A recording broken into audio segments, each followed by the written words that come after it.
ઓમ શ્રી ગણેશાય નમઃ. જય શ્રી કૃષ્ણ મિત્રો.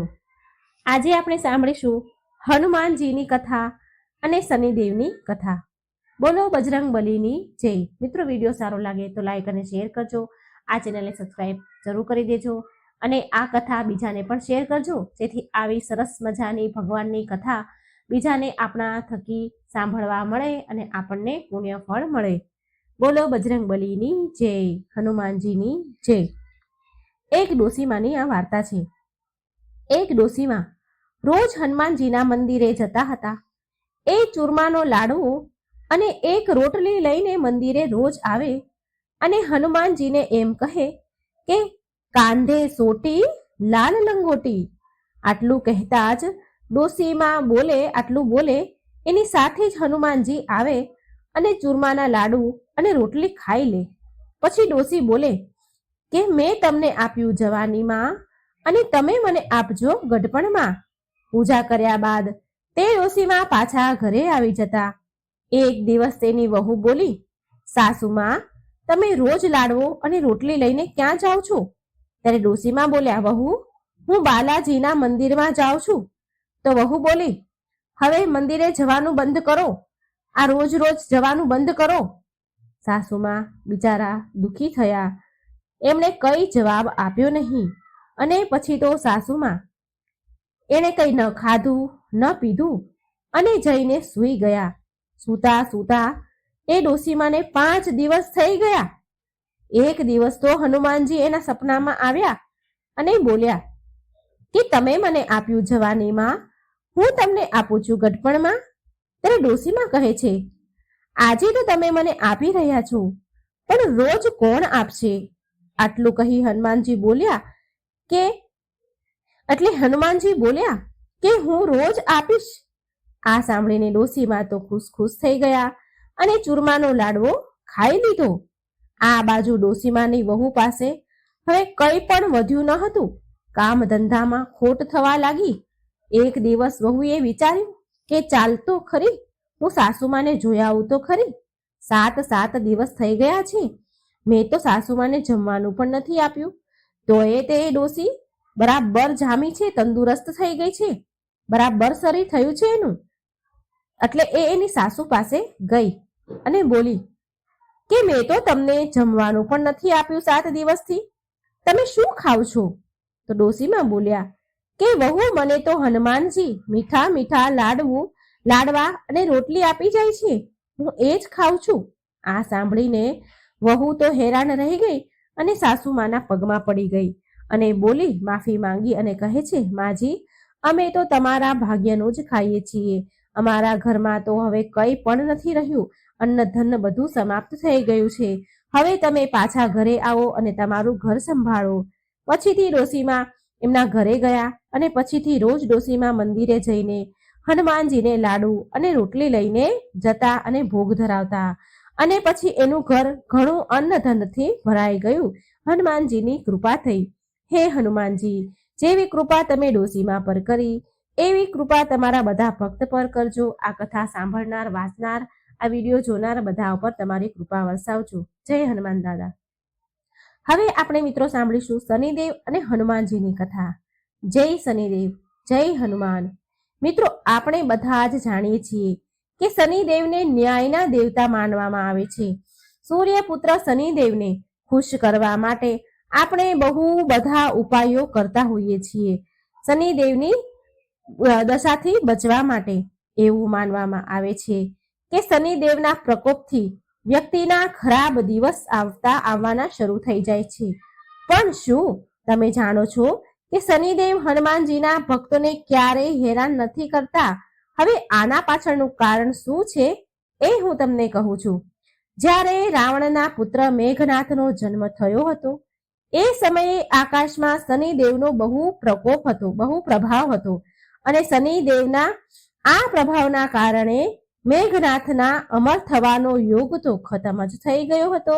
આ વાત જાણીને રાવણને ખૂબ ક્રોધ આવ્યો. રાવણ બહુ મોટો યોગી હતો. ક્રોધમાં આવેલ રાવણે તેના યોગના બળ દ્વારા શનિદેવને લંકામાં કેદ કરી લીધા.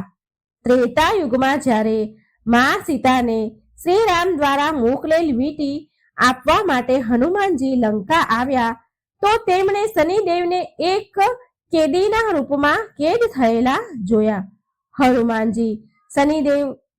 હનુમાનજી શનિદેવને ત્યાં જોઈને તો હેરાન થઈ ગયા અને તેમને આનું કારણ પૂછ્યું.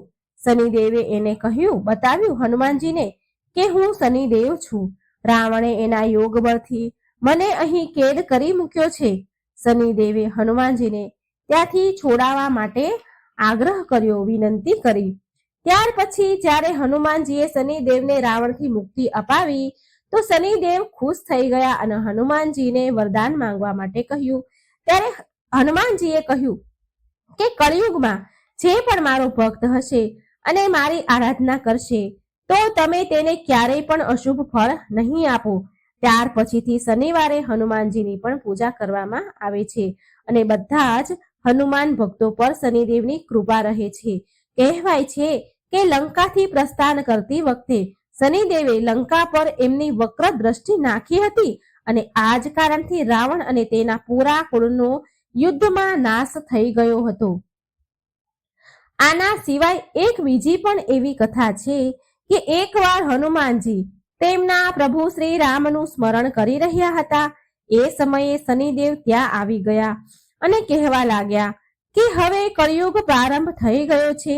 આ યુગમાં હનુમાનજી તમારું શરીર દુર્બળ છે અને મારું શરીર બળવાન થઈ ગયું છે અને હવે હું તમારા શરીર પર સાડા સાતી બનીને આવી રહ્યો છું. શનિદેવને બિલકુલ અહેસાસ ન હતો કે હનુમાનજી રઘુવીરના પરમ ભક્ત છે અને એના શરીર પર કોઈ પણ પ્રકારની દશાનો કોઈ પણ પ્રકારનો પ્રભાવ થતો નથી, પડી શકે નહીં. હનુમાનજીએ શનિદેવને કહ્યું કે તમે મને મારા પ્રભુ શ્રીરામનું સ્મરણ કરવા દો. મારા શરીર અને મારી આત્મા પર મારા પ્રભુ શ્રીરામ સિવાય બીજું કોઈ ન આવી શકે. મારા શરીર અને મારી આત્મા પર પ્રભુ શ્રીરામનો જ વાસ છે. પણ શનિદેવ તો માન્યા નહીં. તેમણે કહ્યું કે પૂરી સૃષ્ટિ પર મારી દ્રષ્ટિ છે અને તમે આનાથી ન બચી શકો, તમે આનાથી દૂર ન રહી શકો. જ્યારે શનિદેવ માન્યા નહીં તો હનુમાનજી બોલ્યા કે તમે મારા શરીરમાં ક્યાં બેસવા માંગો છો શનિદેવ? તો શનિદેવે બહુ ગર્વ સાથે કહ્યું કે હું પહેલા 2.5 વર્ષ મસ્તક પર બેસીને બુદ્ધિને વિચલિત કરું છું. બીજા 2.5 વર્ષ હૃદયમાં બેસીને હું મનુષ્યને અભદ્ર દુષ્ટ બનાવી દઉં છું અને છેલ્લા 2.5 વર્ષ હું પગમાં બેસીને તેને ભટકાવું છું. અને શનિદેવના માન્યા નહીં અને હનુમાનજીના મસ્તક પર આવીને બેસી ગયા. તો હનુમાનજીએ એમના માથા ઉપર એક પર્વત મૂકી દીધો. આ જોઈ શનિદેવ ગભરાઈ ગયા અને તેમણે કહ્યું, હનુમાનજી તમે આ શું કરી રહ્યા છો? હનુમાનજીએ જવાબ આપ્યો કે હું મારી ખંજવાળ મટાડી રહ્યો છું, મને ખંજવાળ આવી રહી છે. આમ કહીને હનુમાનજીએ એક બીજો પર્વત એના માથા ઉપર મૂક્યો. તો શનિદેવ બોલ્યા, હનુમાનજી તમે આને ઉતારો, હું તમારી વાત માનવા તૈયાર છું. તો ફરી હનુમાનજીએ એક ત્રીજો પથ્થર તેમના માથા ઉપર મૂકી દીધો. હવે શનિદેવ ગભરાઈ ગયા અને બોલ્યા કે હું ક્યારે તમારી આસપાસ પણ નહીં આવું. તો ફરી પાછા હનુમાનજીએ એક ચોથો પર્વત તેમના માથા ઉપર મૂક્યો. હવે શનિદેવને કંઈ સમજાતું ન હતું. શનિદેવ હનુમાનજીને કહેવા લાગ્યા કે હું ન ક્યારે તમને હેરાન કરીશ અને ન તમારા ભક્તોને હેરાન કરીશ. મિત્રો, આ જ કારણ છે કે હનુમાનજીના ભક્તોને શનિદેવ ક્યારેય હેરાન નથી કરતા. મિત્રો, જો તમે પણ હનુમાનજીની આરાધના કરો છો તો તમારે પણ શનિદેવથી ભયભીત થવાની જરૂર નથી. શનિદેવ એમની કૃપા તમારા પર હંમેશા રાખશે. જય શનિદેવ. શનિદેવની એક અન્ય કથા. એક ગામમાં એક બ્રાહ્મણ તેના પરિવાર સાથે રહેતો હતો. એકવાર જ્યારે તે સૂઈને ઉઠ્યો તો એ બહુ ચિંતામાં હતો. તે તેના પત્નીને પૂછે છે, એટલે તેની પત્નીએ એને પૂછ્યું. જ્યારે બ્રાહ્મણ ઉઠ્યા તો ચિંતામાં હતા તો એની પત્નીએ પૂછ્યું કે તમે સવારમાં કઈ ચિંતામાં ડૂબ્યા છો? શું ચિંતા છે? તો બ્રાહ્મણ બોલ્યા કે આજકાલ મને સપનામાં રોજ એક વ્યક્તિ નીલા એટલે કે વાદળી કપડાં પહેરેલા દેખાય છે અને કહે છે કે હું તને લાગીશ. આ સાંભળી તેની પત્ની બોલી, અરે આ તો શનિદેવ છે અને તમારા ઉપર શનિની દશા લાગવાની છે. હવે જ્યારે એ તમારા સપનામાં આવે ને તો તમે એમ કહેજો કે લાગી જાઓ, પણ સવા પહોરથી વધારે હા ન ભરતા, હા ન કહેતા. બીજા દિવસે બ્રાહ્મણને રાતમાં એવું જ સપનું આવ્યું. એટલે બ્રાહ્મણ બોલ્યા, લાગી જાઓ. તો શનિદેવ બોલ્યા, બ્રાહ્મણ, હું 7.5 વર્ષ સુધી લાગીશ. બ્રાહ્મણ બોલ્યા, નહીં નહીં મહારાજ, આ તો મારાથી સહન નહીં થાય. તો શનિદેવ બોલ્યા, ઠીક છે, તો 5.5 વર્ષ માટે લાગીશ. તો બ્રાહ્મણ દેવ બોલ્યા, નહીં મહારાજ, નહીં, હું આ સહન નહીં કરી શકું. તો શનિદેવ ફરી બોલ્યા કે તો 2.5 વર્ષ લાગીશ.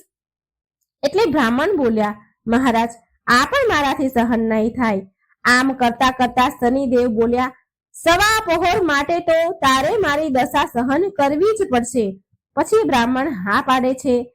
અને સવાર ઉઠીને બ્રાહ્મણે તેની પત્નીને બધી વાત કહી અને બોલ્યા કે મને સવા પહોરની દશા લાગી છે. તું મને સોનાના 2 સિક્કા આપી દે. હું જંગલમાં જઈશ, ત્યાં બેસી અને પૂજા પાઠ કરીશ અને સમય પૂરો થવા પર પાછો આવી જઈશ. તું ઘરે જ રહેજે. બાળકોને પણ બહાર ન જવા દેતી, કોઈની સાથે ઝઘડો પણ ન કરતી. આમ કહી બ્રાહ્મણ જંગલમાં ચાલ્યા ગયા. ત્યાં પૂજા પાઠ કરવા લાગ્યા. 1 પહોર તો આમ વીતી ગયો. બ્રાહ્મણે વિચાર્યું કે 1 પહોર તો વીતી ગયો, હવે થોડી જ વારમાં આ બીજો જે સમય બાકી છે એ રસ્તામાં જ કપાઈ જશે. આમ વિચારીને એ બ્રાહ્મણ ઘર તરફ આગળ વધ્યા. પરંતુ શનિની દશાથી કોણ બચી શક્યું છે? શનિદેવે રસ્તામાં તરબૂચનું ખેતર મૂકી દીધું. બ્રાહ્મણ વિચારે છે કે બાળકો માટે તરબૂચ લઈ જાઉં. બ્રાહ્મણે તરબૂચના જે ખેતરના માલિક હતા એને અવાજ આપ્યો, બોલાવ્યા, પણ એ માળી આવ્યો નહીં. તો બ્રાહ્મણે 1 સોનાનો સિક્કો ત્યાં મૂકી દીધો અને 2 તરબૂચ તોડી લીધા અને તેના થેલામાં મૂકીને આગળ વધ્યા. શનિદેવ રાજાના સૈનિકોના વેશમાં આવ્યા. રાજાના સૈનિકોનો વેશ ધર્યો અને આવ્યા અને બોલ્યા, બ્રાહ્મણ, આ તારા થેલામાં શું છે? બ્રાહ્મણ બોલ્યા કે તરબૂચ છે. તરબૂચ તોડીને લાવ્યો છું મારા છોકરાઓ માટે. સૈનિક બોલ્યા, ખોલીને બતાવો. જેવા બ્રાહ્મણ થેલો ખોલે છે કે તરબૂચની જગ્યાએ રાજાના છોકરાના માથા દેખાયા. એ સૈનિકો બ્રાહ્મણને પકડીને રાજા પાસે લઈ ગયા અને કહ્યું કે આ બ્રાહ્મણે તમારા બંને પુત્રને મારી નાખ્યા છે. આ થેલામાં એમના માથા છે. રાજાના તો હોશ ઉડી ગયા. રાજા બોલ્યા, આ બ્રાહ્મણને ફાંસી પર લટકાવી દો. બ્રાહ્મણને ફાંસી દેવાની તૈયારી થવા લાગી. તો બ્રાહ્મણ બોલ્યા કે મારે પૂજા પાઠ મને કરી લેવા દો, પછી તમે મને ફાંસીએ ચડાવી દેજો. આ મારી છેલ્લી અંતિમ ઈચ્છા છે. રાજા બોલ્યા, ઠીક છે, એમને પૂજા કરવા દો. હવે બ્રાહ્મણની દશાનો જે થોડો સમય બાકી વધ્યો હતો એ પૂજા પાઠમાં પૂરો થઈ ગયો. એટલામાં રાજાના બંને છોકરા શિકાર રમવા ગયા હતા, તો એ રમીને પાછા આવી ગયા અને એને જોઈને રાજા તો હેરાન થઈ ગયા. એમણે વિચાર્યું કે આ શું, મારા છોકરા તો જીવતા છે. રાજાએ બ્રાહ્મણની ફાંસી રોકી દીધી અને બોલ્યા કે બ્રાહ્મણ, તમે આ શું જાદુ ટોના કર્યું છે? બ્રાહ્મણ બોલ્યા, મહારાજ, મેં કોઈ જાદુ નથી કર્યું. આ તો મારા ઉપર શનિની દશા લાગી હતી અને આ જ કારણથી, આ જ પરિણામથી આવું બધું મારી સાથે બન્યું. આ બધું એનું જ પરિણામ છે. રાજાએ પૂછ્યું કે દશા લાગે તો શું ઉપાય કરવો જોઈએ? બ્રાહ્મણ બોલ્યા કે જો રાજાને શનિની દશા લાગે તો કાળા હાથીનું દાન આપવું જોઈએ. કોઈ શેઠને કે કોઈ સાહુકારને દશા લાગે તો કાળા ઘોડાનું દાન કરવું જોઈએ. સાધારણ ગ્રહસ્થ મનુષ્યને દશા લાગે તો એમને કાળા કૂતરાને તેલથી ચોપડેલી રોટલી આપવી જોઈએ. પીપળાના ઝાડને પાણી રેડવું જોઈએ અને કથા વાર્તા કરવી જોઈએ. પછી રાજાએ બ્રાહ્મણને છોડી દીધા. બ્રાહ્મણ ઘરે પહોંચ્યા તો એની પત્નીએ પૂછ્યું કે થેલામાં શું છે? તો બ્રાહ્મણ બોલ્યા કે તરબૂચ લાવ્યો છું બાળકો માટે. પત્નીએ થેલો ખોલીને જોયું તો તરબૂચની જગ્યાએ ધન ભર્યું હતું. પત્નીએ પૂછ્યું કે આટલું બધું ધન ક્યાંથી લાવ્યા? તમને તો શનિની દશા લાગી હતી ને? બ્રાહ્મણ બોલ્યા, જ્યારે દશા લાગી હતી તો તરબૂચની જગ્યાએ રાજાના દીકરાના માથા થઈ ગયા હતા અને ફાંસી પર ચડવાની તૈયારી થઈ હતી. અને જ્યારે દશા ઉતરી તો તરબૂચની જગ્યાએ ધન થઈ ગયું છે. તરબૂચ ધનમાં ફરી ગયા છે. હે શનિ મહારાજ, જેવી દશા બ્રાહ્મણની દશા લાગી હતી ત્યારે થઈ હતી એવી દશા કોઈના ઉપર ન કરતા, અને જેવી દશા બ્રાહ્મણની દશા ઉતરી ત્યારે થઈ હતી એવી કૃપા બધા ઉપર કરજો. બોલો શનિ મહારાજની જય. ભગવાન શિવ પણ શનિની વક્ર દ્રષ્ટિથી નતા બચી શક્યા. ભગવાન શિવ પર પણ પડી હતી શનિદેવની વક્ર દ્રષ્ટિ. સરસ મજાની કથા છે મિત્રો, સાંભળો. આ કથા ભગવાન ભોળાનાથની અને શનિદેવની છે. એક સરસ કથા લઈને હું આવી છું મિત્રો. શનિદેવને ન્યાયના દેવતા કહેવાય છે. પોતાના જીવન કાળમાં દરેક વ્યક્તિને શનિદેવની વક્ર દ્રષ્ટિનો સામનો કરવો જ પડે છે. નવગ્રહોમાં શનિદેવ સૌથી ધીરે ચાલવા વાળા ગ્રહ છે અને આ બધા રાશિઓનું ભ્રમણ કરવા માટે 30 વર્ષનો સમય લગાડે છે શનિદેવ. મનુષ્ય, દેવતા, દાનવ, ઋષિ મુનિ બધાને જ આમની વક્ર દ્રષ્ટિનો સામનો કરવો પડે છે. ત્યાં સુધી કે એકવાર ભગવાન શિવને પણ શનિદેવની વક્ર દ્રષ્ટિનો સામનો કરવો પડ્યો હતો. એક કથા અનુસાર શનિદેવ ભગવાન શંકરના ઘરે કૈલાસ પર્વત પર પહોંચ્યા અને શનિદેવે ભોળાનાથને પ્રણામ કર્યા. ભોળાનાથ બોલ્યા, બોલો શનિદેવ, કેવી રીતે અહીં આવવાનું થયું? તો શનિદેવ બોલ્યા, સમયના ચક્ર અનુસાર કાલે મારી વક્ર દ્રષ્ટિ તમારા ઉપર પડવાની છે, એટલે કે કાલે હું તમારી રાશિમાં ભ્રમણ કરીશ. શનિદેવની વાત સાંભળીને ભોળાનાથ હેરાન થયા અને પૂછ્યું કે શનિ, તમે ક્યાં સુધી મારી રાશિ પર રહેશો? ત્યારે શનિદેવ બોલ્યા, પ્રભુ, સવા પહોર સુધી તમારી દ્રષ્ટિ તમારા પર મારી દ્રષ્ટિ રહે. સવા પહોર સુધી મારી દ્રષ્ટિ તમારા ઉપર રહેશે. આમ કહી શનિદેવ ભોળાનાથને પ્રણામ કરી અને ચાલ્યા ગયા. હવે મહાદેવ મૂંઝાયા. વિચાર કરવા લાગ્યા કે મારે શનિની વક્ર દ્રષ્ટિથી બચવું પડશે. જો મારા ઉપર શનિની વક્ર દ્રષ્ટિ પડશે તો દેવો શું વિચારશે? મહાદેવ એક યોજના બનાવે છે કે કાલે સવારે હું શનિના આવતા પહેલા જ કૈલાસ છોડીને મૃત્યુલોક પર ચાલ્યો જઈશ અને કંઈક એવું કરીશ કે શનિની વક્ર દ્રષ્ટિથી હું બચી જઈશ. બીજા જ દિવસે ભગવાન ભોળાનાથ મૃત્યુલોકમાં ધરતી પર પહોંચ્યા અને એક હાથીનું રૂપ ધારણ કરી લીધું. હાથીના રૂપમાં મહાદેવને આખો દિવસ રહેવું પડ્યું. આમ તેમ ભટકતા ભટકતા એમણે જ્યારે એક નગરમાં પ્રવેશ કર્યો તો લોકો ડરવા લાગ્યા, ગભરાવા લાગ્યા અને હાથીને ભગાડવા લાગ્યા. હાથીના રૂપમાં જ એમને જળ અને અન્ન વધુ ભોજન ગ્રહણ કરવું પડ્યું. દિવસ ઢળ્યો. મહાદેવ વિચારે છે કે ચાલો, આજે તો દિવસ પૂરો થઈ ગયો, વીતી ગયો. હું શનિની વક્ર દ્રષ્ટિથી બચી ગયો છું. હવે તો કૈલાસ પર પાછો ચાલ્યો છું. પછી મહાદેવ હાથીનું રૂપ બદલી તેમના અસલ રૂપમાં આવી ગયા અને કૈલાસ પહોંચતા જોયું કે શનિદેવ પહેલાથી જ ત્યાં હાજર હતા. શનિદેવ મહાદેવને જોતા જ પ્રણામ કરે છે. એમને જોઈને ભોળાનાથ હસ્યા અને બોલ્યા, જોયું શનિદેવ, હું તમારી વક્ર દ્રષ્ટિથી બચી ગયો ને? તમે તમારી વક્ર દ્રષ્ટિ મારા ઉપર ન નાખી શક્યા ને? મહાદેવની વાત સાંભળી શનિદેવ બોલ્યા કે હે પ્રભુ, મારી વક્ર દ્રષ્ટિથી ન દેવ બચી શક્યા છે, ના મનુષ્ય બચી શક્યા છે, ન દાનવ બચી શક્યા છે અને ના તમે પણ બચી શક્યા છો. મહાદેવ તો હેરાન થઈ ગયા સાંભળી અને બોલ્યા, કેવી રીતે શનિદેવ? તો શનિદેવ બોલ્યા, પ્રભુ, આ મારી વક્ર દ્રષ્ટિનો જ પ્રભાવ હતો કે તમે તમારું વાસ્તવિક સ્વરૂપ ત્યાગીને હાથીની યોનિમાં તમે ગયા. તમારે હાથીની યોનિમાં જવું પડ્યું, આમ તેમ ભટકવું પડ્યું.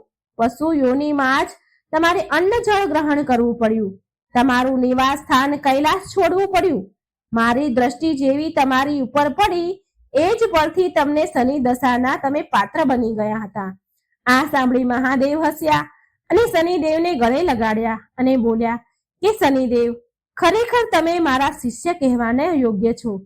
સાથે એ વરદાન આપ્યું કે 9 ગ્રહોમાં તમારું સ્થાન શ્રેષ્ઠ હશે. જીવનમાં સારા કામ કરવા વાળા તમારાથી ભયભીત નહીં થાય અને જળમાં કમળ સમાન સુરક્ષિત રહેશે. આવી રીતે શનિદેવની દ્રષ્ટિનો સામનો બધાને જ કરવો પડે છે, પણ જે ધર્મના અનુકૂળ આચરણ કરે છે, દયા, સદભાવના, પ્રેમ અને સુવિચાર રાખે છે, એ બધા જ સુખ મેળવે છે.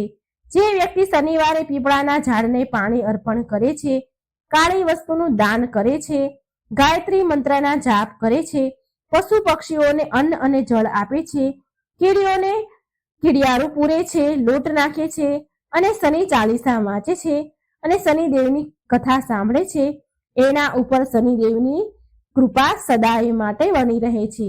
બોલો જય શનિદેવ, જય હનુમાનજી. હનુમાનજી અને શનિદેવની આજે પવિત્ર કથા આપણે સાંભળીશું. બોલો શ્રી રામની જય, રામ ભક્ત હનુમાનની જય. આ એક સમયની વાત છે. રાવણે જ્યારે સીતાહરણ કર્યું હતું તો વાનર સેનાની સહાયતાથી જ્યારે શ્રી રામ ભગવાને સાગર પર બંધ બનાવ્યો ત્યારે તે બંધની સુરક્ષા માટેની જવાબદારી ભગવાન શ્રી રામે હનુમાનજીને સોંપી હતી. સવારનો સમય હતો. સમુદ્ર કિનારે હનુમાનજી શ્રી રામ નામના ધ્યાનમાં ડૂબી ગયા હતા. તે સમયે હનુમાનજીના તનમનનું તેમને હોશ ન હતું. સમુદ્રની લહેરોનો જોરનો અવાજ પણ તેમને સંભળાઈ રહ્યો નહોતો. હંમેશાની જેમ શનિદેવ ભ્રમણ કરવા નીકળ્યા તો સાગર ઉપર બનેલા તે સેતુ પર તેની નજર પડી. જ્યારે હનુમાનજી ધ્યાનમાં મગ્ન હતા તો શનિદેવ ફરતા ફરતા તે સેતુની નજીક આવી ગયા અને સૂર્યપુત્ર શનિદેવ પણ હનુમાનજીથી થોડે જ દૂર વિચરણ કરી રહ્યા હતા. શનિદેવ વારંવાર એવો વિચાર કરી રહ્યા હતા કે કોને તેનો શિકાર બનાવું, પણ તેમને દૂર સુધી કોઈ દેખાઈ રહ્યું ન હતું. હવે શનિદેવની તેજ નજર ભીની જે જગ્યા સમુદ્રનો તટ હતો જ્યાં પડી ત્યાં ભીની જગ્યા હતી, સુકાઈ જતી હતી. જ્યાં તેમની નજર પડે ત્યાં ભીની જગ્યા સુકાઈ જતી હતી અને તેનાથી શનિદેવનો અહમ વધારે ને વધારે વધતો ગયો. શનિદેવની નજર આંખો બંધ કરેલા હનુમાનજી પર પડી તો શનિદેવે મનમાં બોલ્યા કે મળી ગયો શિકાર. હા, તે વાનર તો છે પણ જીવિત તો છે જ. શનિદેવ હસતા શનિદેવ હનુમાનજી તરફ ચાલવા લાગ્યા અને શનિદેવ દૂરથી જ બોલ્યા કે અરે, આ તો વાનર છે, જલ્દીથી તારી આંખો ખોલ. અરે વાનર, તારી આંખો ખોલ.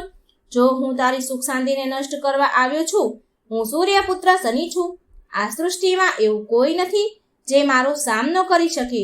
શનિદેવ એવું વિચારતા હતા કે હનુમાનજી તેનું નામ સાંભળતા જ પગથી માથા સુધી કાંપવા ધ્રુજવા લાગશે, તેના ચરણોમાં પડી જશે, તેની સામે કરગરીને તેના પ્રાણોની ભીખ માંગશે. શનિદેવ આવું વિચારતા હતા, પરંતુ એવું કંઈ પણ થયું નહીં. હનુમાનજી શાંત ભાવથી તેમની રામ નામની ભક્તિમાં લીન રહ્યા. અંતે છેલ્લે શનિદેવે તેમને ચુનૌતી આપી કે પોતાની કહેલી વાત પર હનુમાનજી પર કોઈ અસર થયો નહીં. આ જોઈ શનિદેવ ક્રોધે ભરાયા અને હનુમાનજીનું ધ્યાન ભંગ કરવાની કોશિશ કરવા લાગ્યા. હજી પણ હનુમાનજી પર તેનો કોઈ પ્રભાવ ન પડ્યો. આ જોઈને શનિદેવનો ક્રોધ 7મા આસમાન પર પહોંચ્યો. હનુમાનજીએ ધીરે આંખો ખોલી ક્રોધથી કાળા પડતા શનિદેવને જોયા. હનુમાનજી તેમના ચહેરા પર દયાભાવ લાવતા તેમને પૂછ્યું કે મહારાજ, તમે કોણ છો અને આ તપતા સેતુ પર તમે શું કરી રહ્યા છો? કહો, હું તમારી કોઈ સેવા કરી શકું છું? હનુમાનજીની વાત સાંભળીને શનિદેવ ગુસ્સેથી લાલ પીળા થઈ ગયા અને બોલ્યા કે એ મૂર્ખ વાનર, હું 3 લોકોને ભયભીત કરવા વાળો શનિ છું.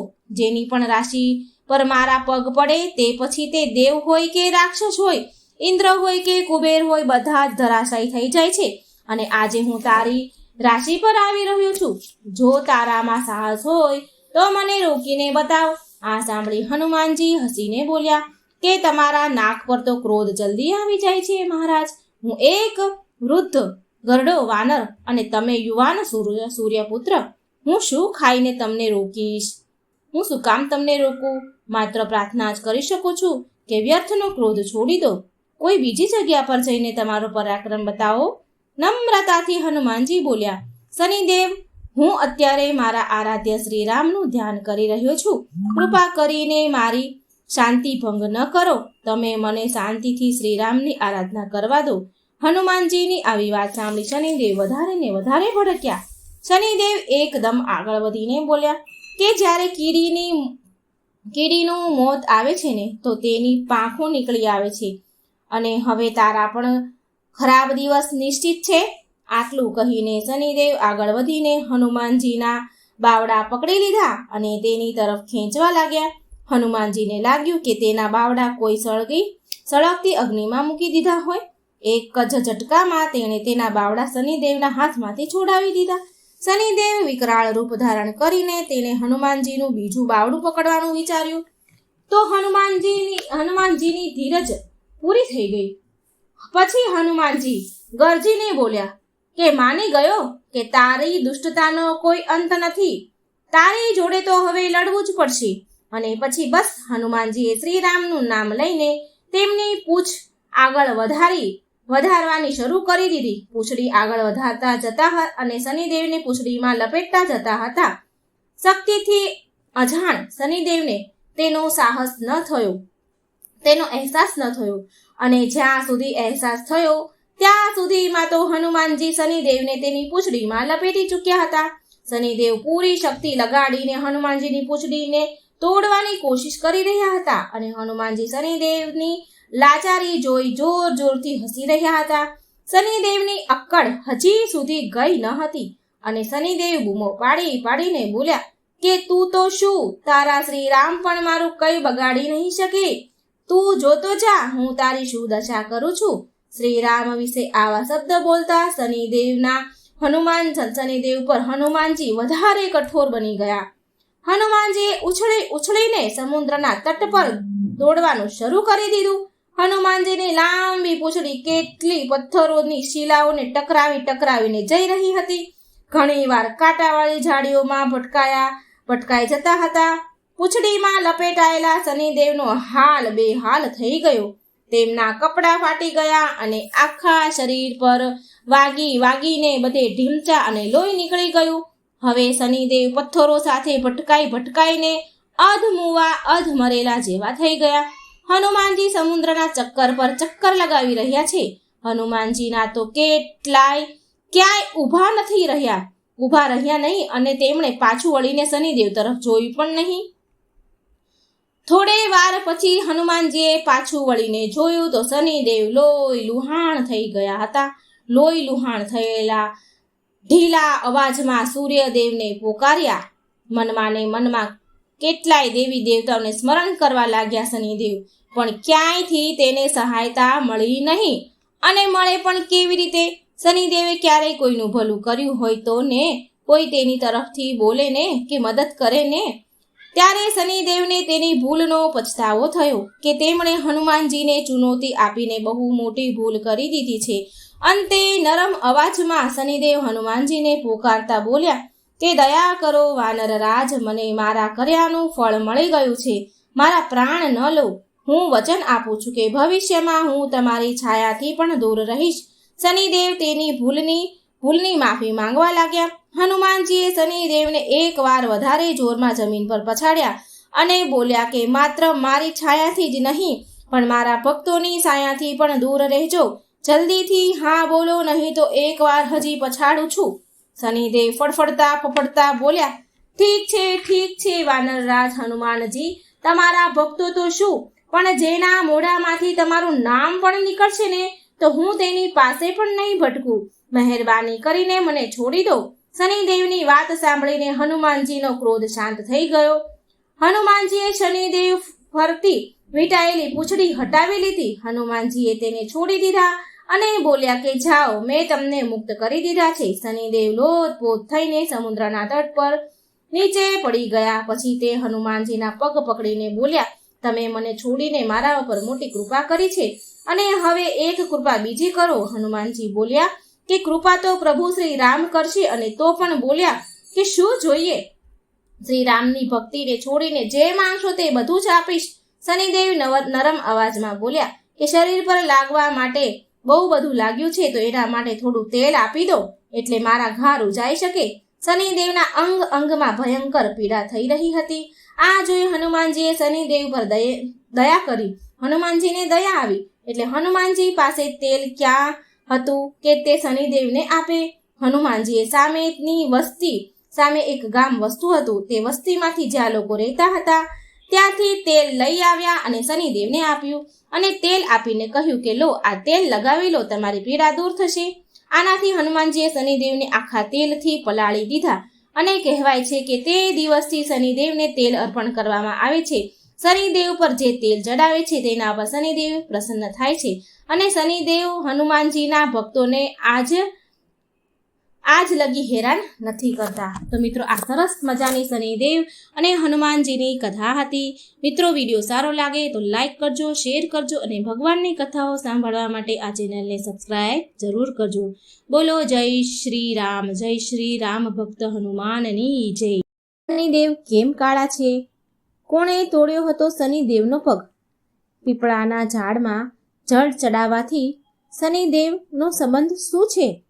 તો મિત્રો, ખૂબ જ સરસ મજાનો જાણકારી મેળવવા લાયક વિડીયો છે.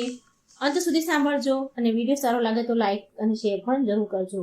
આ રહસ્યની વાત શનિદેવની લગભગ જ કોઈ જાણતું હશે, બાકી નહીં જાણતું હોય તો આ વિડીયોને બને એટલો વધારે ને વધારે શેર કરજો અને આ ચેનલને મિત્રો સબસ્ક્રાઇબ કરવાનું ભૂલશો નહીં, કારણ કે આમાં હું રહસ્યમય વિડીયો, ભગવાનની પુરાણોની કથાઓ, વાર્તાઓ લઈને આવું છું જે ખૂબ જ પવિત્ર છે, આપણા પાપોને ભસ્મ કરનારી અને આપણો ઉદ્ધાર કરનારી કથાઓ છે ભગવાનની. તો મિત્રો, આ વિડીયોને આપણે સાંભળીએ. ઓમ શનિદેવ શનેશ્વરાય નમઃ. જય હનુમાન. આજનો સવાલ છે આપણો કે 5 વર્ષથી ઓછા આયુષ્યવાળા બાળકની કુંડળીમાં શનિનું સ્થાન કેમ નથી હોતું? શું કારણ છે આની પાછળ? અને સવાલ નંબર 2, પ્રશ્ન 2, બધા જ દેવતા એકથી એક સુંદર છે, તો પછી શનિદેવ રાક્ષસો કરતાં પણ વધારે કાળા અને કદરૂપા કેમ છે? ત્રીજો પ્રશ્ન છે કે પીપળાના જળમાં પાણી ચડાવવાથી અને પીપળાના ઝાડને શનિ સાથે શું સંબંધ છે? આ ત્રણેય પ્રશ્નનો આપણે ઉત્તર જાણીશું. મિત્રો, વિનંતી છે, વિડીયોને વધારે ને વધારે શેર કરજો, લાઈક કરજો અને હજી સુધી જો તમે ચેનલ સબસ્ક્રાઇબ નથી કરી તો એકવાર ચેનલને સબસ્ક્રાઇબ જરૂર કરી દો. શનિદેવ પણ અન્ય ગ્રહોની જેમ ગ્રહ માત્ર છે અને એ ગ્રહના માલિક શનિદેવ છે, જે સૂર્યપુત્ર છે. શનિની સાડાસાતી અને મહાદશાથી બધા જ લોકો ગભરાય છે, પરંતુ એ જરૂરી નથી કે શનિ માત્ર નુકસાન જ કરે. એ ઘણીવાર કુંડળીમાં બહુ બધા ફાયદા પણ કરાવે છે. શનિ કુંડળી અનુસાર લાભ અને હાનિ આપે છે. હાનિકારક યોગમાં વ્યક્તિ સાચી રીતે ઉપાય કરે તો શનિદેવનું કંઈ બગાડી શકતા નથી, એનો કોઈ દુષ્પ્રભાવ પડતો નથી. તમને ખબર છે, શનિદેવ માત્ર 2 લોકોથી જ ડરે છે, અને એ કયા 2 લોકો છે? તો મિત્રો જાણો કે એમાંથી પહેલા છે સંકટ મોચન હનુમાન અને બીજા જે વ્યક્તિ શાકાહારી છે, સદાચારી છે અને રોજ સૂર્ય ઉદય થતા પહેલા પીપળાના ઝાડમાં પાણી ચડાવે તો શનિદેવ એને કોઈ નુકસાન પહોંચાડતા નથી. મિત્રો, તમે લોકોએ લગભગ બ્રહ્મ ઋષિ દધીચી વિશે સાંભળ્યું હશે. તેમના હાડકાને દેવતાઓને તેમણે દાન કરી દીધા હતા. દેવતાઓએ દાનમાં માંગ્યા હતા, માટે એમણે દાન કરી દીધા હતા અને તેમણે લોક કલ્યાણ માટે તેમના ચામડાને ગાયો પાસે ચટાડીને તેના જીવતા હાડકા દાન કરી દીધા હતા, જેનાથી ઇન્દ્રનું વ્રજ નામનું અસ્ત્ર બન્યું અને જેનાથી દૈત્યોનો સંહાર થયો અને પૃથ્વી પરથી પાપ ઓછું થયું. દેવતાઓમાં ખાસ કરીને તો ઇન્દ્રદેવ સૌથી વધારે સ્વાર્થી છે. તેમણે મહર્ષિ પાસેથી દાન માંગ્યું, એમની અંતિમ ઈચ્છા પૂછી. ઇન્દ્રદેવે ઋષિ દધીચીની અંતિમ ઈચ્છા પૂછી તો દધીચી ઋષિ બોલ્યા કે હું તો હંમેશા પ્રભુની તપસ્યા જ કરતો રહ્યો છું, માટે ક્યારેય કોઈ તીર્થમાં સ્નાન નથી કર્યું, કોઈ તીર્થોમાં કોઈ યાત્રા નથી કરી, માટે મારી અંતિમ ઈચ્છા છે કે હું મર્યા પહેલા તીર્થોમાં સ્નાન કરી લઉં, બધા જ તીર્થયાત્રામાં સ્નાન કરું. હવે બધા તીર્થ અને યાત્રામાં જો સ્નાન કરવા જાય, યાત્રા કરવા જાય તો બહુ સમય લાગે, માટે ઇન્દ્રદેવ પહોંચ્યા ભગવાન નારાયણ પાસે અને દધીચીની અંતિમ ઈચ્છા વિશે જણાવ્યું. તો ભગવાન વિષ્ણુ કહે છે કે આ તો નિયમ છે કે કોઈ પણ હાલતમાં, કોઈ પણ પરિસ્થિતિમાં મરવાવાળાની અંતિમ ઈચ્છા પૂરી કરવી જ જોઈએ. તો ઇન્દ્રદેવ બોલ્યા, પણ પ્રભુ, જો હું એની તીર્થયાત્રાની ઈચ્છા પૂરી કરવા જઈશ તો વર્ષો લાગી જશે, અને અત્યારે દાનવોનો ખૂબ જ ત્રાસ છે, યુદ્ધ છે, તો પછી બહુ સમય લાગશે, અને એટલો સમય ક્યાં છે આપણી પાસે? ભગવાન વિષ્ણુએ બ્રહ્મા વગેરે દેવતાઓને જણાવ્યું કે તમે બધા મળીને એ જગ્યાએ ઊંડો એક કુંડ બનાવો, અને પછી ગંગા, યમુના, ઘાઘરા, સરયુ, અકલનંદા, ગોમતી, કાવેરી, નર્મદા, બ્રહ્મપુત્રા વગેરે નદીઓનું આવાહન કરો, અને તેમની પાસેથી થોડું થોડું જળ માંગીને એ કુંડમાં નાખો. બધા તીર્થોનું આવાહન કર્યું, અને એમની પાસેથી પણ થોડું થોડું જળ માંગો અને કુંડમાં નાખો. ત્યાર પછી ઋષિ દધીચીને એ કુંડમાં સ્નાન કરાવી દો. આગળ વધીને તમારું કાર્ય પછી કરો. અને એ કુંડમાં પણ આજે ઉત્તર પ્રદેશના સીતાપુર જિલ્લામાં સ્થિત છે. પછી ઇન્દ્રદેવે અને બીજા બધાએ દેવે બધી તીર્થોનું, બધી નદીઓનું આવાહન કર્યું, અને એના પાસેથી થોડું થોડું પાણી માંગીને એ કુંડમાં નાખ્યું. અને આજે પણ એ કુંડ ઉત્તર પ્રદેશના સીતાપુર જિલ્લામાં સ્થિત છે. કુંડનું નામ દધીચી કુંડ, મિશ્રિત કુંડ બની ગયું. એટલે કે હવે વિશ્વના બધા તીર્થોનું મિશ્રિત જળ વાળું તીર્થ હજી સુધી આ સ્થાન પર દરેક વર્ષે લોકો ત્યાં પરિક્રમા ત્યાં કરવા માટે આવે છે. હાલની ઘડી એ સ્થાન ત્યાં છે.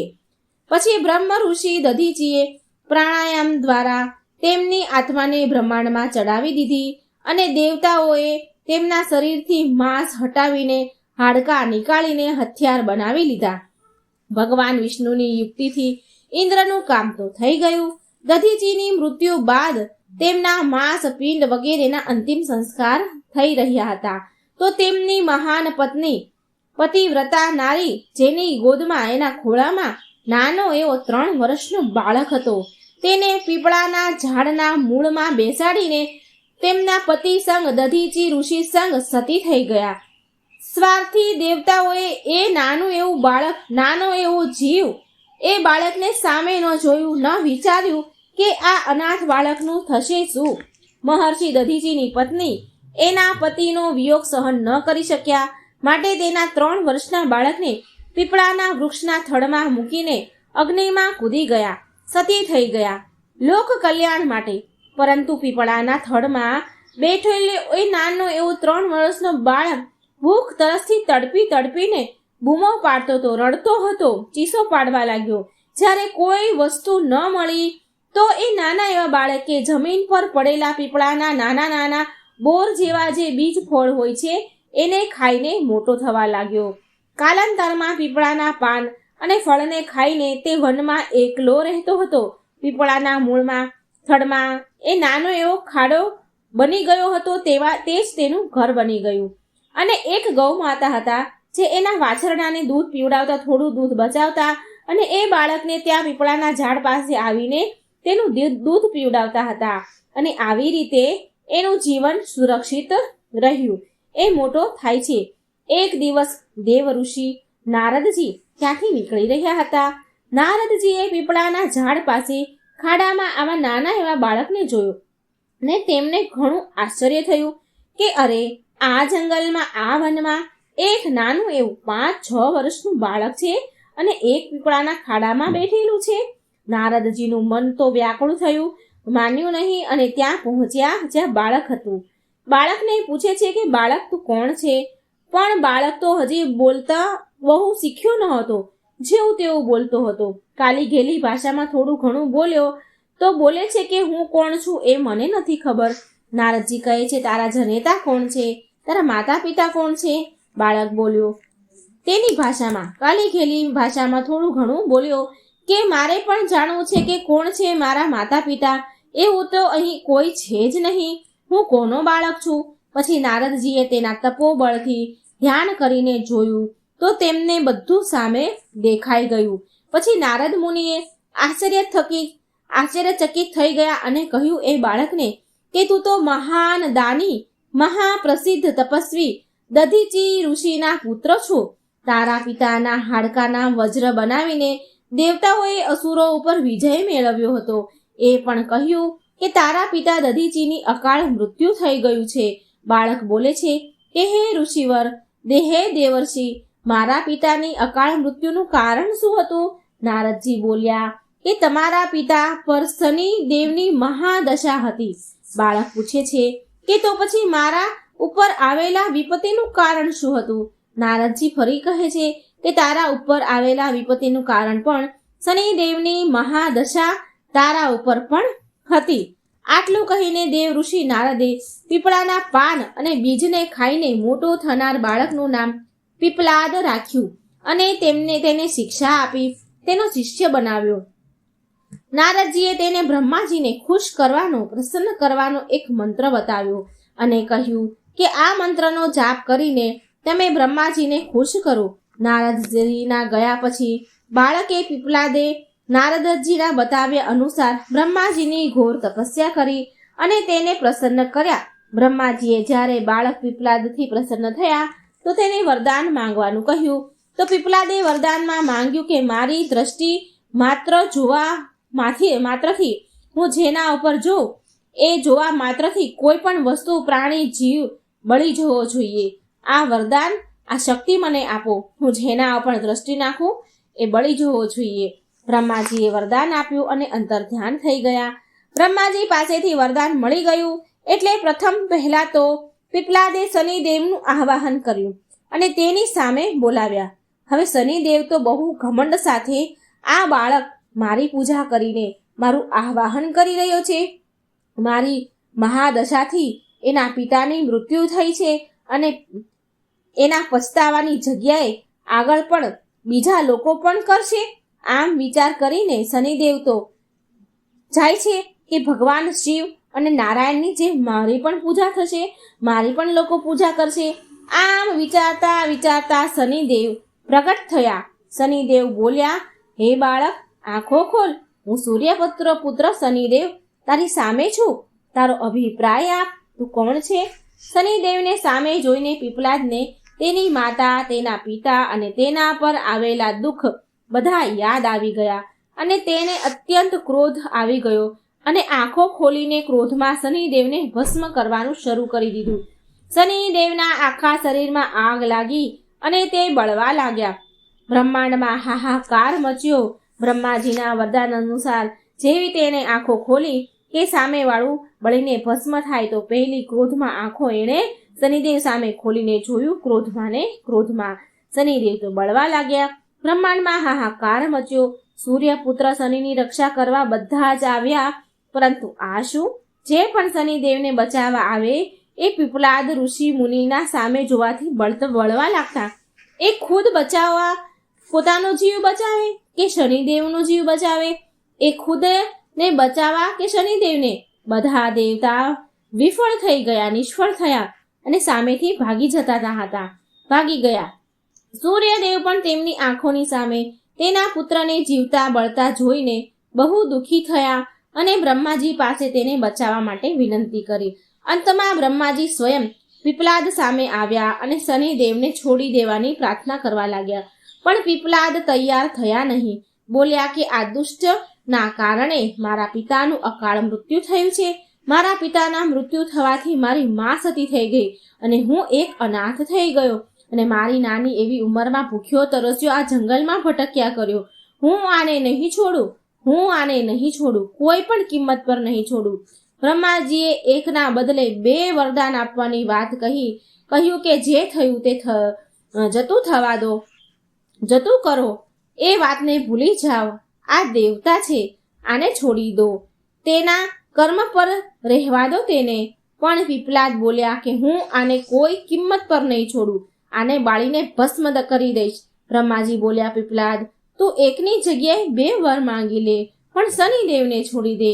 આટલી વિનંતી કર્યા બાદ બ્રહ્માજી પર પીપલાદને દયા આવી અને પીપલાદ બોલ્યા, ઠીક છે, તમે મને 2 વરદાન આપો, હું આનો જીવ બચાવી લઈશ, હું એને છોડી દઈશ. બ્રહ્માજી પાસેથી ક્યાં 2 વરદાન માંગ્યા પીપલાદે? તો પીપલાદ ઋષિએ છતાં પણ લોક કલ્યાણ માટે, લોકનું સારું થાય એ માટે વરદાન માંગ્યું. અને આ જ ઋષિઓનો સ્વભાવ હોય છે કે બીજાનું ભલું કરવું. પીપલાદ ઋષિ બોલ્યા કે મુજ અનાથને શરણમાં આ પીપળાના વૃક્ષે શરણ આપ્યું છે. મને આ પીપળાના વૃક્ષે મોટો કર્યો છે. એના વૃક્ષના પાન, એના ફળ ખાઈને હું મોટો થયું છું અને મને અહીંયા શરણ મળી હતી. માટે જે પણ વ્યક્તિ સૂર્યોદય પહેલા પીપળાના વૃક્ષને જળ અર્પણ કરશે એના ઉપર શનિની મહાદશાની કોઈ અસર ન થવી જોઈએ. બ્રહ્માજી બોલ્યા, તથાસ્તુ. બીજું વર માંગ્યું પીપલાદ મુનિએ કે જન્મથી લઈને 5 વર્ષ સુધીના બાળક, કોઈ પણ બાળકની કુંડળીમાં શનિનું સ્થાન ન હોવું જોઈએ, જેનાથી કોઈ પણ બાળક મારા જેવું અનાથ ન થાય. બ્રહ્માજીએ તથાસ્તુ કહ્યું અને વરદાન આપ્યું. છતાં પણ પીપલાદનો ક્રોધ શાંત ન થયો. હવે પીપલાદ મુનિએ તેના બ્રહ્મદંડ ઉઠાવ્યો. બ્રહ્મદંડ એટલે જે ઋષિ મુનિઓ જોડે લાકડી રાખે, લાકડીનો એક દંડો હોય છે. આ માત્ર ઋષિઓ પાસે જ હોય છે, ઋષિઓ જ રાખે છે. આના ઉપરના ભાગના બગલમાં ફસાવા માટે એક લાકડું હોય છે. જ્યારે તપસ્વી તપસ્યા કરે છે તો તેને ટકાવી રાખે છે. ક્યાંક ઊંઘમાં તેનું શરીર આડું ન પડી જાય, સૂઈ ન જાય, માટે એ ટેકો રાખે છે. પૂરી તપસ્યામાં એ તપસ્વીના શરીર સાથે લાગેલું હોય છે બ્રહ્મદંડ, માટે તેમાં બધા પ્રકારની શક્તિનો સંચાર હોય છે એ બ્રહ્મદંડમાં. આજે પણ ઘણા બધા સાધુ પાસે આવો પવિત્ર બ્રહ્મદંડ હોય છે. તેને દંડી કહેવાય છે, દંડી સ્વામી કહેવાય છે. પીપલાદ ઋષિએ બ્રહ્મદંડથી શનિદેવને મારીને તેમના પગના હાડકાં તોડી નાખ્યા. પછી તેમને મુક્ત કરી દીધા હતા. પરિણામ સ્વરૂપ શનિદેવના પગ ઘાયલ થયા, ક્ષતિ પહોંચી અને પછી તે એકદમ ઝડપથી તેજીથી ચાલવાને લાયક ન રહ્યા.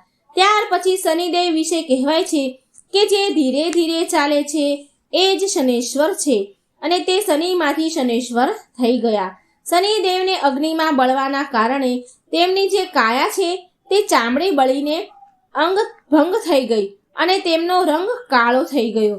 તો મિત્રો, સંપ્રતિ શનિની કાળી મૂર્તિ અને પીપળાના વૃક્ષની પૂજાનું માત્ર ને માત્ર આ જ ધાર્મિક હેતુ છે. આગળ જઈને દધીજી પુત્ર પીપલાદે પ્રશ્ન ઉપનિષદની રચના કરી, જે આજે પણ જ્ઞાનનો વ્રત ભંડાર છે. ઘણા લોકોનું માનવું છે કે શનિની માતા છાયા છે માટે તે કાળા હતા, પણ ન, આવું નથી. પીપલાદ મુનિની ઘટના પહેલા શનિદેવ બધા જ અન્ય દેવતા કરતા અન્ય દેવ જેવા શનિદેવ પણ સુંદર દેખાતા હતા. એ કાળા ન હતા. એમને જ્યારે પીપલાદે બાળ્યા ત્યારે એ કાળા થયા અને લંગડા પણ ત્યારે જ થયા, જ્યારે પીપલાદે મારીને બ્રહ્મદંડથી શનિદેવના હાડકાં તોડ્યા. ત્યાર પછી શનિદેવ માત્ર 2 વ્યક્તિથી જ ડરે છે. એક તો હનુમાનજી છે.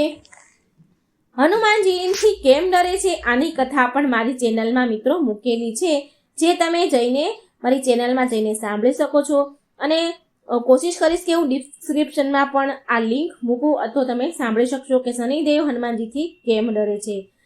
શનિદેવ બીજાથી ડરે છે કે પીપળાના વૃક્ષમાં જળ જે ચડાવે છે. તો મિત્રો, આશા છે કે તમને આ શનિદેવની વાર્તા સારી લાગી હશે, ઘણું બધું જાણવા મળ્યું હશે, રહસ્ય જાણવા મળ્યું હશે. તો જ્યારે શનિની સાડાસાતી હોય કે શનિની નડતો હોય કુંડળીમાં, તો આવી રીતે પીપળાના ઝાડમાં તમે પાણી ચડાવશો સૂર્યોદય પહેલાં, તો તમારા ગ્રહ પર જે શનિની દુર્દશા હોય એ કોઈ અસર નહીં કરે. તો મિત્રો, આ રહસ્યની વાર્તા તમને કેવી લાગી? આ વિડીયો કેવો લાગ્યો? આવા જ રહસ્યમય વિડીયો સાંભળવા માટે આ ચેનલમાં જજો, સાંભળજો અને ચેનલને સબસ્ક્રાઈબ જરૂર કરજો. ઓમ શનીશ્વરાય નમઃ. હે શનિદેવ, જે કોઈ આ વાર્તા સાંભળે તેના ઉપર તમે કૃપા કરજો, કષ્ટ કાપજો, એવી મારી પ્રાર્થના છે. હનુમાનજી અમર છે મિત્રો. ચિરંજીવી દેવ એવા હનુમાનજીની આરાધના સર્વોત્તમ સર્વશ્રેષ્ઠ છે. રામચરિત માનસમાં આ વાતનું વર્ણન કરેલું છે કે કળિયુગમાં માત્ર નામ આધારા ભગવાન શ્રી હરિનું, રામનું નામ સ્મરણ કરવા માત્રથી જ સર્વ કાય કષ્ટ અશુભતાનો નાશ થાય છે તથા ભગવાન શ્રી હનુમાનજીની કૃપા પ્રાપ્ત થાય છે. માટે શ્રીરામ નામ પણ સર્વશ્રેષ્ઠ છે. કળિયુગમાં હનુમાનજીનો પ્રભાવ અતિશય છે. અતિશય પ્રભાવશાળી દેવતા છે હનુમાનજી, અને હનુમાનજીનું સ્મરણ કરવા માત્રથી જ સર્વ કામ બની જાય છે, સર્વ દુઃખ નષ્ટ પામે છે, સર્વ વિઘ્ન ટળે છે, આધિ વ્યાધિ ઉપાધિમાંથી મુક્તિ પ્રાપ્ત થાય છે. કોઈ બાધા હોય, લૌકિક અલૌકિક કે કોઈ પણ હોય તે પણ નાશ પામે છે. પ્રભુ શ્રી રામ પ્રત્યે હનુમાનજીની અગાધ શ્રદ્ધા છે, માટે હનુમાનજીને અષ્ટસિદ્ધિ નવનિધિની પ્રાપ્તિ થઈ છે. આ અષ્ટસિદ્ધિ અને નવનિધિના કલ્યાણદાતા હનુમાનજી છે, જે અત્યારે કળિયુગમાં જે કોઈ હનુમાનજીની આરાધના કરે છે તેના માટે ખૂબ કલ્યાણકારક છે. કળિયુગમાં રામ ભક્ત હનુમાનજીના દ્વાદશ મંત્ર 12 નામનો મહિમા ખૂબ જ અદ્ભુત છે. જે આ નામોનું સ્મરણ કરે છે એનું સર્વ કામ, સર્વ મનોકામના, સર્વ કષ્ટ તકલીફો દૂર થાય છે. જે આ નામોનું સ્મરણ કરવા માત્રથી જ દરેક તકલીફ, બાધા, સમસ્યા, ઉપાધિઓનો નાશ થાય છે અને હનુમાનજીની કૃપા મળે છે. એ નામ આપણે જાણી લઈએ કે હનુમાનજીના એ 12 નામ કયા છે. તો મિત્રો ધ્યાનથી સાંભળજો. પહેલું નામ છે હનુમાનજી, બીજું નામ છે અંજની સુત, ત્રીજું નામ છે વાયુપુત્ર, ચોથું નામ છે મહાબલ, પાંચમું નામ છે રામેષ્ઠ, છઠ્ઠું નામ છે ફાલ્ગુન સખા, સાતમું નામ છે પિંગાક્ષ, આઠમું નામ છે અમિત વિક્રમ, નવમું નામ છે ઉદ્ધવ ત્રિક્રમણ, 10મું નામ છે લક્ષ્મણ પ્રાણદાતા, 11મું નામ છે સીતા શોક વિનાશક, 12મું નામ છે દશગ્રીવ દર્પહા. આ 12 નામનો ઉત્તમ શ્રેષ્ઠ મહિમા છે. આ 12 નામ ઉત્તમ શ્રેષ્ઠ કહેવાયા છે. જ્યોતિષશાસ્ત્ર અનુસાર જો આપણે જોઈએ તો આપણી કુંડળીમાં 12 ખાના હોય છે અને 12 ખાનામાં જુદી જુદી જગ્યાએ 9 ગ્રહો વિદ્યમાન હોય છે. ભગવાન હનુમાનજીના આ 12 નામનું સ્મરણ કરવાથી કુંડળીના બધા જ ગ્રહોને શુભ પરિણામ પ્રાપ્ત થાય છે, શુભ ફળ મળે છે અને જીવનમાં સુખ, શાંતિ, આરોગ્ય, સૌભાગ્યની પ્રાપ્તિ થાય છે.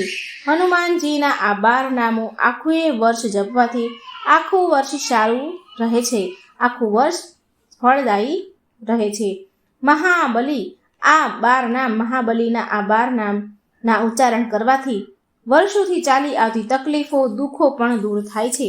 મિત્રો તો જાણીએ કે આ સંકટ મોચન હનુમાનજીના આ નામો કેવી રીતે કઈ સમસ્યાને દૂર કરે છે. તો સૌ પ્રથમ આપણે હનુમાનજીના 12 નામનો મહિમા જાણીએ કે દીર્ઘાયુ મેળવવા માટે હોય છે. હનુમાનજીના આ 12 નામ ક્યારે કેવી રીતે જપવા જોઈએ? તો રોજ સવારે ઉઠીને, પ્રાતઃ કાળે ઉઠીને હનુમાનજીના આ 12 નામને 11 વાર જપવા જોઈએ.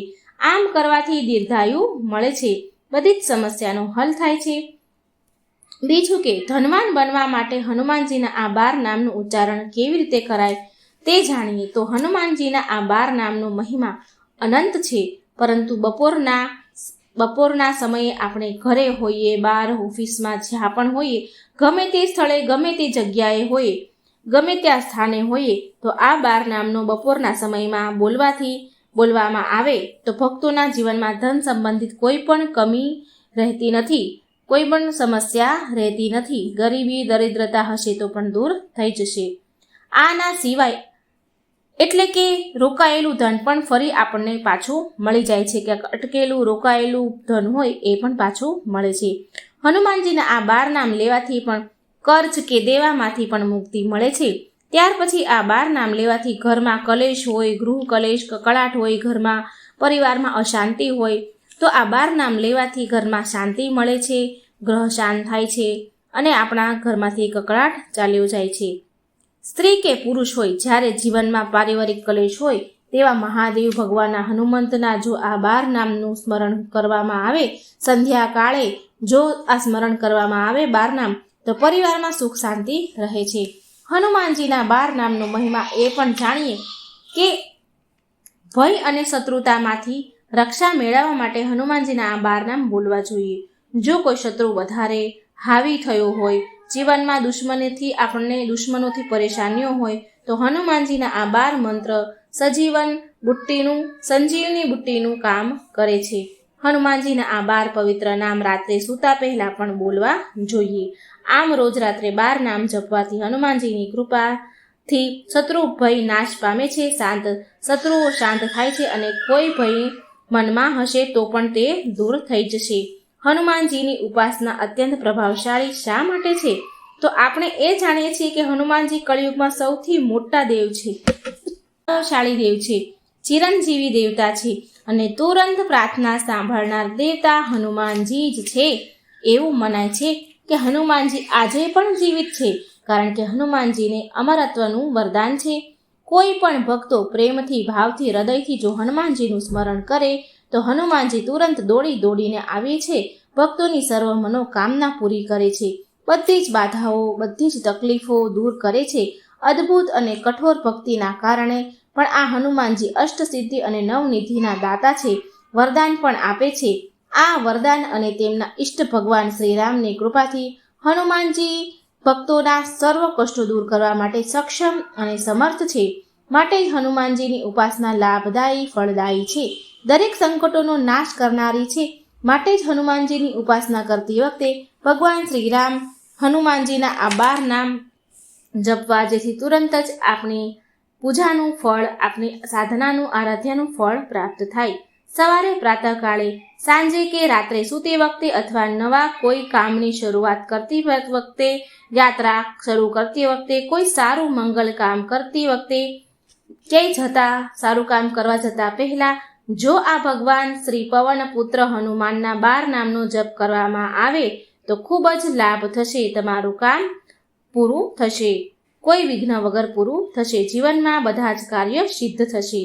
પીળા કાગળ પર લાલ કલરથી કે લાલ પેનથી હનુમાનજીના આ 12 નામ લખીને જો મુખ્ય દ્વાર પર લગાડવામાં આવે અથવા તો પૂજા સ્થાન મંદિરમાં આ 12 નામ લખી મૂકવામાં આવે તો હનુમાનજીની કૃપા સદાય તમારા ઉપર રહેશે. આ 12 નામ લખીને જો લોકેટમાં મૂકીને પહેરવામાં આવે તો હનુમાનજી સદા રક્ષા કરે છે. હનુમાનજીના 12 નામનો જપ કરવાવાળા વ્યક્તિને 10 દિશાઓથી રક્ષણ થાય છે. સવારે આ 12 નામનો જાપ કરવાથી દીર્ઘાયુ મળે છે. બપોરના સમયે આ 12 નામ લેવાથી ધનવાન બનવાય છે. રાત્રિના સમયે આ 12 નામ જપવાથી શત્રુથી રક્ષા મળે છે અને શત્રુઓ શાંત થાય છે. મનોકામના પૂર્તિ માટે હનુમાનજીના આ 12 નામ 9 વાર જપવામાં આવે તો દરેક મનોકામના પૂરી થાય છે. પણ મિત્રો, એક વાત ધ્યાનમાં રાખવી કે મનોકામના, આપણી જે મનોકામના હોય છે એમાં કોઈનું ખરાબ ન થવું જોઈએ, કોઈનું અહિત ન હોવું જોઈએ. આપણા ઘરની સુખ શાંતિ અને સમૃદ્ધિ માટે આ 12 નામ જપવા જોઈએ. મિત્રો, આ હતો હનુમાનજીના 12 નામના મહિમા. આજે આપણે હનુમાન અષ્ટકનો પાઠ કરીશું સરળ ભાષામાં. હનુમાન અષ્ટક તો આમ તો સંસ્કૃત ભાષામાં દોહા સ્વરૂપે આવે છે, પણ એ આપણને ઘણીવાર એના શબ્દો સમજ નથી આવતા, કારણ કે એ સંસ્કૃત ભાષામાં હોય છે. તો બધા લોકોને આ સમજ ન આવે તો એના માટે આપણે હનુમાન અષ્ટકનો પાઠ સરળ ભાષામાં, ગુજરાતીમાં સમજાય તેવી રીતે આપણે સાંભળીશું. આજના વિડીયોમાં આપણે હનુમાન અષ્ટકનો પાઠ સાંભળવાના છીએ. એટલે કે સંકટ મોચન હનુમાનજીને અષ્ટકનો પાઠ કરવાનો છે. સંકટ મોચન એટલે કે જે બધી જ મુશ્કેલીઓને દૂર કરે છે. હનુમાનજીને પ્રાર્થના કરવાથી બધી જ મુશ્કેલીઓ દૂર થાય છે. તે ભક્તોના શત્રુઓનો નાશ કરે છે અને હનુમાનજી નવગ્રહોની ખરાબ અસરમાંથી પણ આપણને બચાવે છે. હનુમાનજી આગળ તો 9 ગ્રહ પાણી ભરે. સંકટ મોચન હનુમાનજી અષ્ટક સંત તુલસીદાસે લખેલી છે, જેનાથી હનુમાનજી ખૂબ જ પ્રસન્ન થાય છે. આ હનુમાનજીના અષ્ટકમાં આ 8 શ્લોક આવેલા છે, જેમાંથી હનુમાનજી તેમની સમસ્ત શક્તિનો ઉપયોગ દુઃખ દૂર કરવા માટે કરે છે. તેનું આ હનુમાનજીના અષ્ટકમાં અદ્ભુત વર્ણન કરવામાં આવ્યું છે. કહેવાય છે કે આ હનુમાનજી અષ્ટકનો જે કોઈ પાઠ કરે છે તેના તમામ ભય દૂર થાય છે અને તે બધા જ સંકટોમાંથી છૂટી જાય છે. આથી સૌ લોકોએ નિત્ય હનુમાનજી અષ્ટકનો પાઠ કરવો જ જરૂર જોઈએ. જો રોજ ન થાય તો શનિવારે તો જરૂર પાઠ કરવો જ જોઈએ. તો ચાલો આપણે સૌ સાંભળીએ હનુમાન અષ્ટકનો સરળ ભાષામાં પાઠ. બોલો હનુમાનજીની જય, બોલો બજરંગબલીની જય. સંકટ મોચન હનુમાષ્ટક.